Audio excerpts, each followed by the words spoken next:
शिवसेना नेत्या नीलम गोरे सध्या आपल्यासोबत आहेत, आपण त्यांच्यासोबत चर्चा करू। ताई, पदाधिकाऱ्यांची कार्यशाळा झाली, नक्की काय विचारमंथन झालंय? एक महत्त्वाचं म्हणजे आता स्थानिक स्वराज्य संस्थांच्या निवडणुका आहेत आणि माननीय एकनाथजी शिंदे साहेब शेकडो योजना राज्य सरकारच्या सुरू झालेल्या आहेत आणि अशा वेळेला काही वर्ष महानगरपालिका आणि जिल्हा परिषदांच्या निवडणुका झालेल्या नाही आहेत आणि म्हणून ज्या झालेल्या योजना लोकांपर्यंत थेट पोहोचवण्याबरोबर कार्यकर्त्यांचं सक्षमीकरण, कार्यकर्त्यांच्यामध्ये अधिक चांगल्या प्रकारे त्यांना काम करता यावं म्हणून आपण त्यांना महाविद्यालयात जरी कुठे पाठवलं नाही तरीसुद्धा संभाषण कौशल्य, युद्धजन्य परिस्थितीमध्ये कसा सराव करायचा, त्याचबरोबर तणावमुक्ती, आर्थिक व्यवस्थापन, सायबर क्राईम, समाज माध्यमांचा वापर, या मनामध्ये कशा प्रकारे तुम्ही लोकांशी प्रभाव पाडू शकता, या सगळ्या मुद्द्यांच्यावरती आज आपण प्रशिक्षण शिबिर आयोजित केलं होतं आणि हेतू हा आहे की लोकांशी संवाद साधत असताना अधिक चांगल्या प्रकारे लोकांपर्यंत पोचता यावं आणि अतिशय सुंदर असा प्रतिसाद या संपूर्ण कार्यक्रमाला मिळाला आणि माझ्यासाठी आम्ही जे काही नियोजन केलं होतं त्याच्यामध्ये प्रत्येक विधानसभा मतदारसंघातून एक 15 पुरुष आणि 15 महिला असं मिळून 200 प्रतिनिधी अपेक्षित होते। ते बरोबर तशी उपस्थिती होती आणि पाऊस होता तरीसुद्धा लोक आले होते आणि त्यामध्ये योगेश कदम आमचे गृहराज्यमंत्री आणि नेते आनंदराव अडसूळ यांनी अतिशय सुंदर असं मार्गदर्शन केलं। एका शिवसैनिकाकडून मोठे साहेबांची म्हणजे हिंदू हृदय सम्राट बाळासाहेब ठाकरे यांची काय अपेक्षा होती याच्याबद्दल त्यांनी मांडणी जशी केली तसंच ठाण्यामध्ये असेल, मुंबईमध्ये असेल, जिथे शहरं तिथे शिवसेना हा जो आमचा सिद्धांत होता तो देखील आम्ही मांडला आणि माननीय योगेश कदम यांनी विकास विभाग, अन्न आणि नागरी पुरवठा विभाग, गृह विभाग, महसूल विभाग याच्यामध्ये कशा प्रकारे जनतेला फायदा होईल ते काम पदाधिकाऱ्यांनी करावं हे सांगितलं आणि विशेष म्हणजे आमचे नेते, मुख्य नेते आणि उपमुख्यमंत्री एकनाथजी शिंदे यांनी फोनवरून संपर्क साधला, सगळ्यांना सांगितलं की महानगरपालिकेसाठी तुम्ही तयार राहा आणि आता भगवा फडकवूनच थांबायचं। तर मला असं वाटतं आता भगवा फडकवूनच थांबायचं,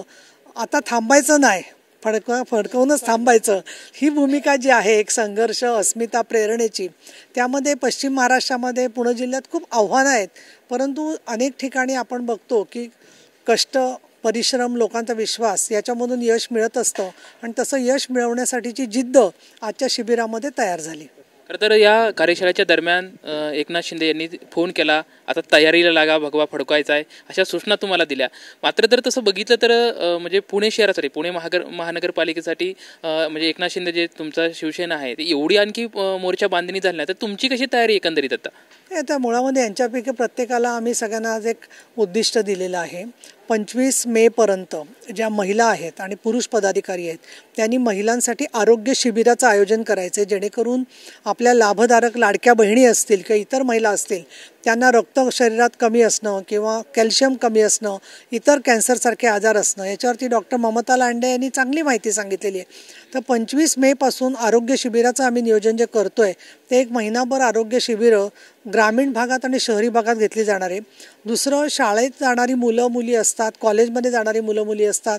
त्यांच्यासाठी काही कागदपत्र लागतात, तर त्याच्यासाठी म्हणून महसूल विभागाची समाधान शिबिरं आम्ही आयोजित करणार आहोत। त्याखेरीज जवळजवळ 100 गावांमध्ये पुणे जिल्ह्यातल्या सायबर क्राईम, बालकांचं अपहरण या संदर्भामध्ये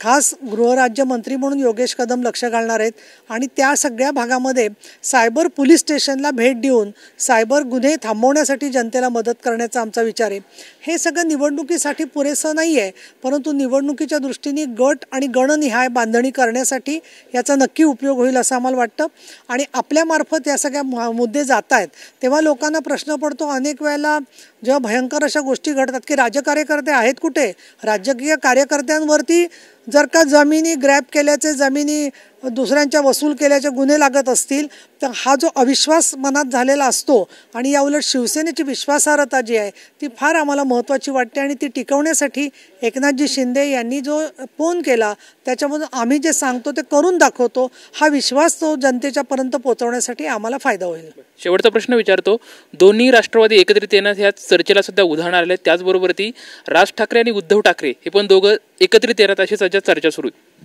हे सगळे त्यांचे त्यांचे अंतर्गत विषय आहेत आणि राष्ट्रवादीच्या दोन्ही एकत्र येण्याच्या संदर्भामध्ये जे व्यक्ती शरदराव पवार यांच्यासोबत आहेत त्यांना हा विचार करावा लागेल की पुढच्या काळामध्ये एका बाजूला देशामध्ये देशहितासाठी आलेल्या शक्ती एकत्र येत आहेत, त्यावेळेला अशा विरोधामध्ये किंवा विरोधासाठी विरोध करत बसायचा, ते करायचं का काही व्यापक भूमिका घ्यायची हा त्यांचा प्रश्न आहे. आणि प्रश्न राहिला शिवसेना आणि नवनिर्माण सेनेचा, तर त्या दोघांचं ज्यावेळेला एकमत होईल त्याच्यानंतरची ती खूप बात आहे, तो वो बात दूर तलक चली जाएगी असं मला वाटतं. खरं तर या कार्यशाळेमधून शिवसेनेला सक्षम करण्यासाठी आणि या कार्यशाळेच्या दरम्यान एकनाथ शिंदे यांनी आम्हाला फोन केला आणि तयारीला लागा अशी आमची ऊर्जा त्यांनी वाढवलेली आहे अशी प्रतिक्रिया शिवसेना नेत्या नीलम गोरे यांनी आपल्याला पाहायला मिळत आहे. कॅमेरामॅन अभिजित पिशेसोबत लक्ष्मण जाधव, TVNine मराठी, पुणे.